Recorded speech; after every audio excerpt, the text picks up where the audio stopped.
Hello everybody, Thomas here and welcome back to SFF180. It is Monday, February the 20th and time once again for the mailbag. Okay, unlike last week, which was a bit of a week for the mailbag, we got a big one this week. I think 13 packages, some of them with multiple items, so we're going to go ahead and dig into those as fast as we can. A couple of announcements, as always. First off, by now you are probably aware, the BookTube SFF Awards has finally announced its shortlists. Now, I was not in my office, anywhere near the office last week, busy with other things, so unfortunately I did not get to make my own shortlists announcements video, but that's okay. Everybody else made theirs. I can just link you to one. About the shortlists, I have opinions. I have opinions. Lots of other people do as well. Suffice it to say, there's some things to be happy about, some things to be not quite so happy about, maybe. We have looked at some of the results and we're thinking about implementing some new rules for next year. Like we do every year, we try to look at what's happened and how we can do things better. But in any event, the shortlists have been announced, so now stay tuned to the Goodreads group, the Tumblr, all of our respective channels, all of us judges for announcements having to do with read-alongs and Twitter sprints and Babble's videos that are going to be coming up throughout this whole process, leading up to the actual live show itself. All right? So that happened. And also, next announcement. Yes, I have finally joined the world of evil capitalist swine, and I have started a Patreon. There it is. It's a thing that is happening. Not going to make a big deal about it, not going to hard sell you guys on it. It's just a thing that is there for those of you who wish to support the channel, have a few little perks involved.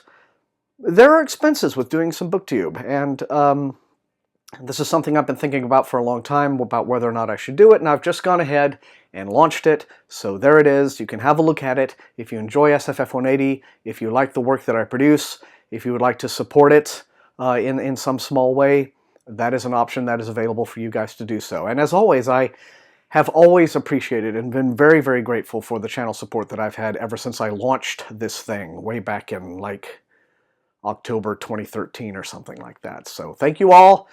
And now, let's see, am I leaving anything else out? No, I don't think I am leaving anything else out. So let's get into these books.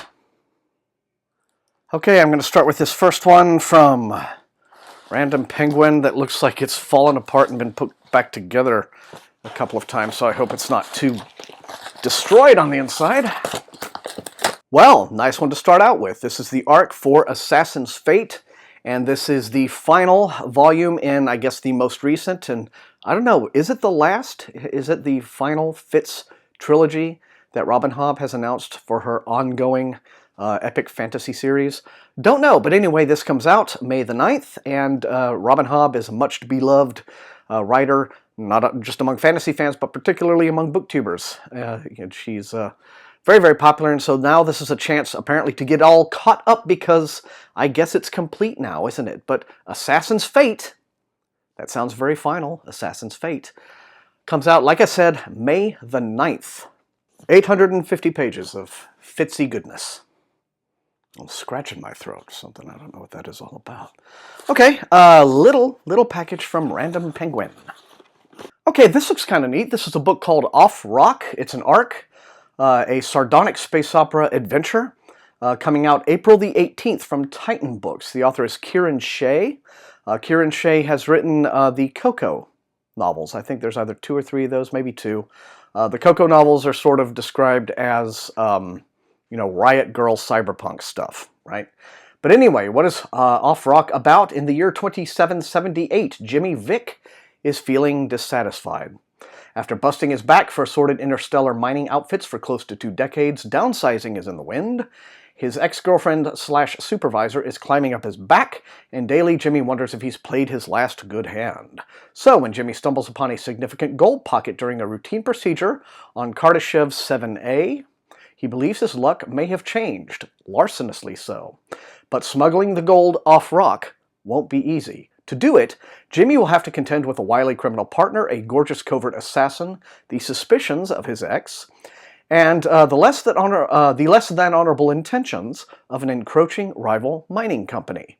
As the clock ticks down, treachery and betrayal loom, the body count rises, and soon Jimmy has no idea whom to trust. Part screwball comedy, part heist novel, and part homage to B-cinema sci-fi. Off-Rock is a hilarious, lightning-fast adventure of the most entertaining and irreverent kind. Sounds like it could be a lot of fun, and it comes out from Titan Books April the 18th. Off-Rock by Kieran, Shea. And this next one comes from 47 North. It is an arc for a novel by Anne Charnock called Dreams Before the Start of Time. Comes out also April the 18th.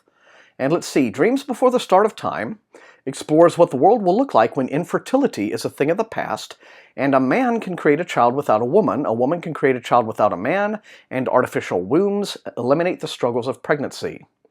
Set in a near-future London and told through a series of interconnected vignettes, Dreams Before the Start of Time takes an intimate look at the future of reproduction. Connected to characters in Charnock's previous novel, Sleeping Embers of an Ordinary Mind, which I never got, which The Guardian apparently named one of the best science fiction fantasy books of 2015.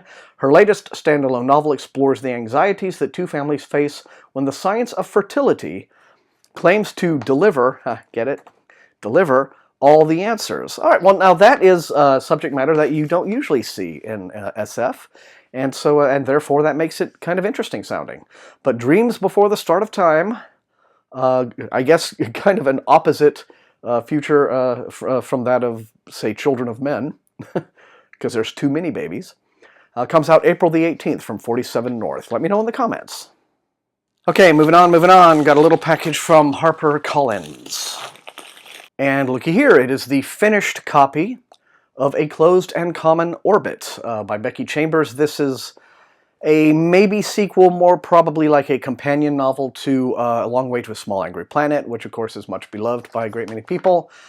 This deals with some of the same characters in that book, but it is considered a more focused and streamlined story than the preceding book. But anyway, this comes out. I've had this as an e-arc actually for a while, but now this is the finished copy. And what's it say? It comes out, March 14th. March 14th comes out in the States. It is just now been announced as a finalist for the BSFA Award, the British Science Fiction Association Award. While Chambers explored the notion of home and belonging in Long Way, she's tackling the idea of individuality and what it means to be alive by way of a classic science fictional device, the AI robot. Lovelace was once merely a ship's artificial intelligence. When she wakes up in a new body, following a total system shutdown and reboot, she has no memory of what came before. As Lovelace learns to negotiate the universe and discover who she is, she makes friends with Pepper, an excitable engineer, aren't they all, who's determined to help her learn and grow. Chambers' storytelling has all the delight of classic science fiction, but is updated with modern inclusive ideas on race, gender, and sexuality, yet remains light, fun, and optimistic. Okay, yes, what would you be if you were an AI that achieved human levels of sentience and personality? Would you have those characteristics? The way in which biological people do. So, all right, March 14th by Becky Chambers from HarperCollins in the U.S. Okay, when the Everything box by Richard Kadrey, who is best known for the Sandman Slim novels, came in last year, I really wanted to get to it sooner than I actually did. But now I have an excuse to get to it because this appears to be a follow-up to the Everything box. Like I said, this is also by Richard Kadrey. Comes out the 20th of February, and it's called The Wrong Dead Guy. And it's another madcap, fast-paced standalone caper. Chaos ensues when Coop, a master thief gone legit, and the team at the Department of Peculiar Science steal a not-quite-dead and very lovesick ancient Egyptian mummy, wielding some terrifying magic. Coop's boss at DOPS has the semi-reformed thief breaking into a local museum to steal a sarcophagus containing the mummy of a powerful Egyptian wizard named Harkuf. With the help of his pals Morty, Giselle, and a professor that's half-cat, half-robotic octopus, Coop pulls off the heist without a hitch. Except the mummy goes missing after it arrives at DOPS. Evidently, it wasn't exactly dead. Venturing into the wilds of Los Angeles in search of its long-lost love, a warrior sorceress, also supposedly quite deceased, hell-bent on conquering the world with her undead armies. As bosses are wont to do, Woolrich blames his underling for the screw-up and wants Coop to find the missing Harkuf and make it right pronto. Coop would very much like to run from the oncoming chaos. It's one thing to steal a mummy, but another to have to deal with the head-hunting bureaucrats, down-on-their-luck fortune-tellers, undead mailroom clerks, and a rather unimpressed elephant. Unfortunately, there's nowhere to run. If he wants the madness to stop and the curse he's apparently saddled with lifted, he's going to have to suck it up and play hero one more time. But if Coop manages to save the world again, he's definitely going to want a lot of answers and a raise. Sounds reasonable. Anyway, February 28th, sounds like loads of fun, but The Wrong Dead Guy by Richard Cadry. Yeah, very much sounds like I'm going to have to dig out the everything box. Okay, this is a white envelope, probably a Tor title. It is, and it's one that I'm very happy to see. This is the finished hardcover copy of Ada Palmer's Seven Surrenders. This is the second half of her duology that began with Two Like the Lightning, and great, that means I can back-to-back them now. Anyway, the second book of the political science fiction epic series Terra Ignota continues the story of Mycroft Canner and the child Bridger in the year 2454, a utopian future wrapped in the trappings of 17th century Enlightenment philosophy. Seven Surrenders continues Ada Palmer's unique science fiction epic of a utopia on the verge of collapse due to human impulses. Terra Ignota is a world in which near-instantaneous travel from continent to continent is free to all, in which automation now provides for everybody's basic needs, in which nobody living can remember an actual war. In Terra Ignota, it is illegal for 3 or more people to gather for the practice of religion, but ecumenical senseiers minister in private, one-on-one. Gendered language is archaic, and to dress as strongly male or female is deeply taboo. Nationality is a fading memory, and most people identify instead with their choice of the 7 global hives, distinguished from one another by their different approaches to the big questions of life. Terra Ignota is a world in which, unknown to most, the entire social order is teetering on the edge of collapse. Now Bridger, the child who can bring inanimate objects to conscious life, is at the center of a conspiracy. All right then, Seven Surrenders, available, finally, March the 7th from Tor in hardcover. And a little package from Random Penguin. Oh man, the excitement doesn't quit around here this week. This is an awesome week because we have a book that I am very, very excited about. This is The Erstwhile. The author is Brian Catling, and this is the sequel to The Vor. And if you remember, I raved about The Vor about a year or so ago.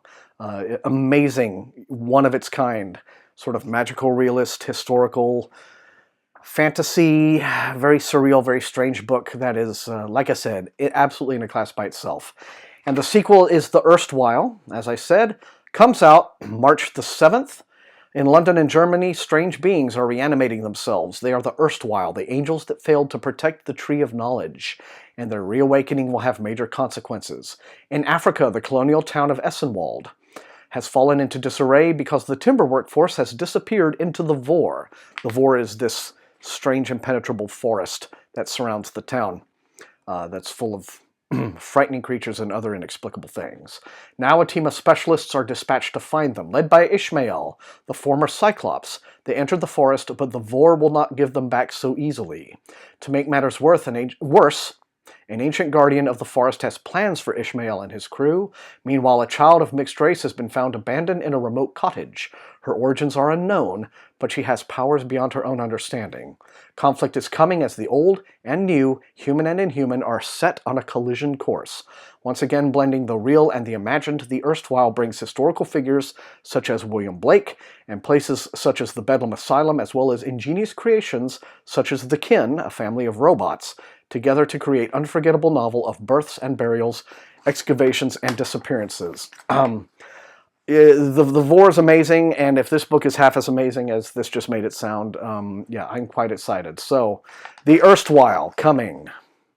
That is very much a priority title. But anyway, let me know in the comments. Okay, we have something from Simon & Schuster, multiple items, maybe some new Saga stuff?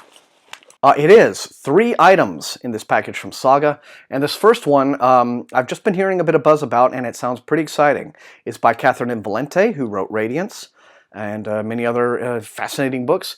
This is a little book, barely more than a novella. It's called The Refrigerator Monologues. And it goes like this. Well, I'll just hold it like this. It's always autumn in Deadtown. It's always the middle of the night. Even at 9 in the morning, we call ourselves the Hell Hath Club. A series of linked stories, each illustrated by Annie Wu, artist for Black Canary and Hawkeye, from the points of view of the wives and girlfriends of superheroes, as well as female heroes, anyone who's ever been refrigerated, the term coined by comic writer Gail Simone for the epidemic of comic book women who are killed, raped, brainwashed, driven mad, disabled, or had their powers taken in order to further the storyline of the male protagonists of the superhero genre. These powerful four-color voices are gorgeously written by award-winning writer Catherine M. Valente, with a deep insight into the unheard side of superheroes. The Refrigerator Monologues is a hypnotic and brilliant work of fiction, and sounds quite provocative, as perhaps only Catherine Valente could make it, but this is available. When is this available? From Saga, a little hardcover, on June the 6th. Also, yeah, the old women in fridges trope. Anyway, this is June the 20th from Saga. This is a book that is from my own most anticipated reads for the year video, which you may recall. This is The Strange Case of the Alchemist's Daughter. It's the first novel by Theodora Goss, I do believe, who has already had a string of very well-liked short fiction published in the genre. And so let's see what this has. There's no cell sheets that come with these, so I just have to read off the back. So you have to forgive me there. Mary Jekyll, alone and penniless following her parents' death, there we go, quickly finds herself drawn into the secrets of her father's mysterious past. A clue leads her to believe that Edward Hyde, her father's former friend and a murderer, may be nearby, and there is still a reward for information leading to his capture, a reward which would solve all of her immediate financial woes. But her hunt leads her not to Edward Hyde, but to Diana, his daughter, a near-feral child left to be raised by nuns. With the assistance of Sherlock Holmes and Dr. Watson, Mary continues her search for the elusive Hyde, and soon gathers around her more women, all of whom have been created through terrifying experimentation. Beatrice Rappaccini, Catherine Moreau, and Justine Frankenstein. When their investigations lead them to the discovery of a secret society of immoral and power-crazed scientists, the horrors of their past soon arrive on their doorstep as well, and now it is up to the five of them to stop the malicious machinations of the Société des Alchimistes, or however that would be pronounced. Quite simply, it is time for the monsters to triumph over the monstrous. All right then. Yep, this still sounds cool, still one I'm looking forward to, but this is June the 20th from Saga Press, The Strange Case of the Alchemist's Daughter.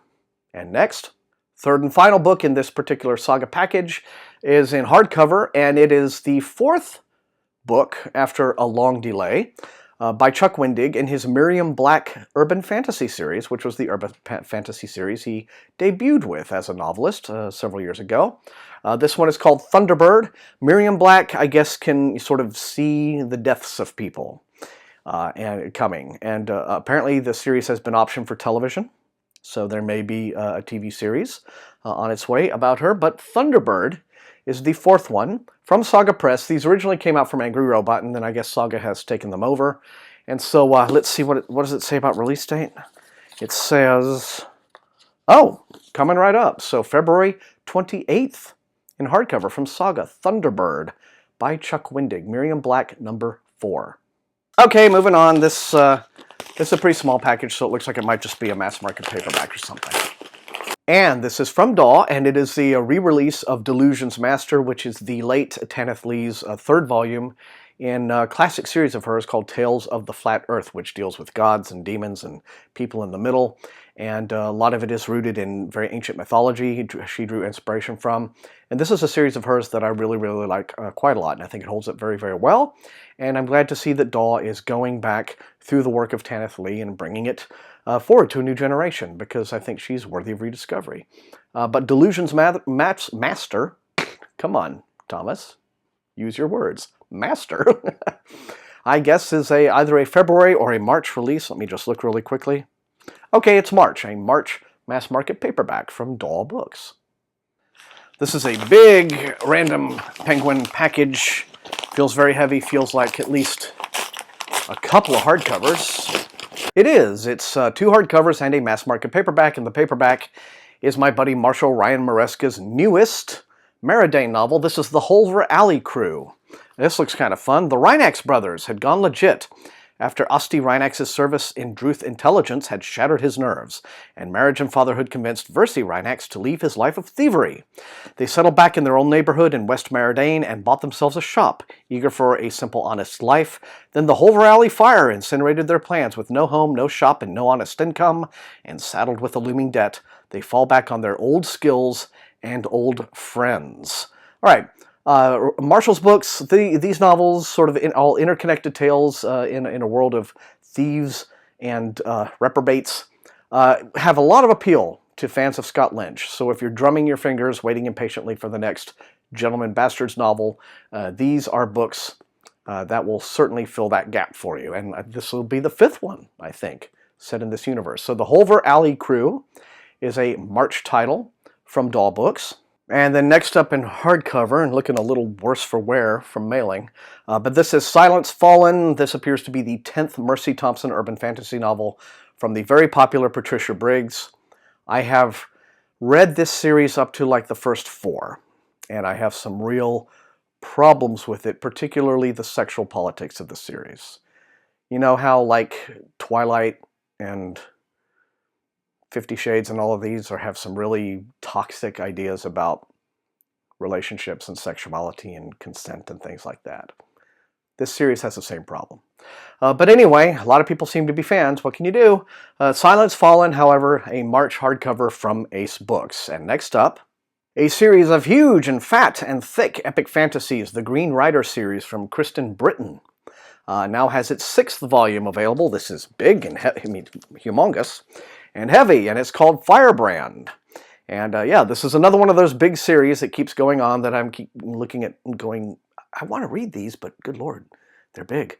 But maybe I should just break down and do it, right? But anyway, Firebrand doesn't really say, again, no sell sheet with the book, but I'm going to assume that it is a March hardcover title from Daw Books. If any of you are fans of the Green Rider series, let me know in the comments what you think. But here's Firebrand, Volume 6. Okay, moving on down the line. We're getting close to the bottom. Very slim little Random Penguin package. Okay, this is kind of interesting. This is a book that I got in hardcover when it came out about a year or so ago. They've repackaged it and now in a trade paperback from Broadway Books. This is Jason Gurley's novel Elanor. Paperback version comes out March the 7th, and for those of you who don't remember, Elanor is a time-bending, world-crossing dive into the fragile dynamics of a grieving family in the wake of tragedy. Gurley's novel, written over the course of more than 10 years, and originally self-published to incredible praise, is sure to draw comparisons to writers such as Neil Gaiman and Audrey Niffenegger. Elanor is at school the first time it happens, rushing through the cafeteria doors so her peers don't see her break down. The pain of her twin Esmeralda's tragic death, her mother's anger, and alcoholism. Her father's distance is too much to bear. As she passes through the doors, something changes. A magnetic force, a sharp smell, and a sizzle in the air. She's no longer in the cafeteria, but somewhere else entirely. How did she end up in the middle of a green meadow? Her clothes are different, and her hair is longer. And the two children joyously playing in the distance look awfully familiar. Why can't they hear her as she approaches? Do they see her? Is she even there? Before she can make sense of her surroundings, she finds herself back in school, its halls now empty in the dead of night. The next time Elanor is pulled out of her reality, it is not so pleasant, nor is the next time. Soon she disappears for longer and longer periods of time, leaving behind frightened loved ones and returning bruised and battered. It isn't until one fateful day, when she is torn from her world altogether, that she learns where it is she's being pulled to and why. Now, unless Elanor can master her extraordinary new abilities, Esmeralda's death will not be the only tragedy to stain her family history. Much more than a touching family drama, Gurley's novel transports readers as it follows Elanor on a unique and poignant journey that crosses worlds and dimensions. Amid her heartache, Elanor discovers something powerful within herself and must learn how to use her new abilities to fix her broken family. Gurley's fantastical novel shows that healing can come in unique and unexpected ways. At once a delicately woven meditation on the depth of damage wrought by grief, a beautiful coming-of-age tale, and a heartening exploration of the healing power of family and friendship. And it is available, the trade paperback version, new from Broadway Books, on March the 7th. Let me know in the comments.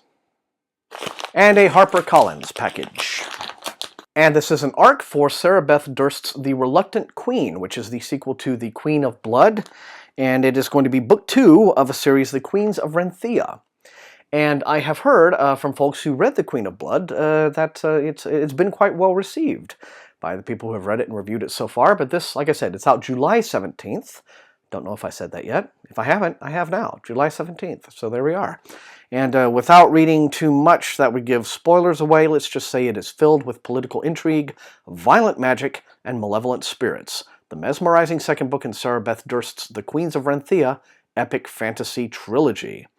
Sarah Beth Durst established a place of dark wonder in The Queen of Blood, and now the stakes are even higher in this riveting second novel. So The Reluctant Queen, this July the 17th, from Harper Voyager. Okay, guys, and this is it. Final one. And it's one of these weird vacuum sealed packages I don't like, but this comes from the Hachette group. So let's see what we got. And here we have the finished copy, actually, not an ARC, the finished hardcover copy of Kim Stanley Robinson's New York 2140. There is, yep, predictably, no sell sheet here. I cannot remember the release date of it, so you'll have to go back to my 2017 anticipated SFF releases video to find out the actual release date, but I'm going to assume that it's either a March or late February title.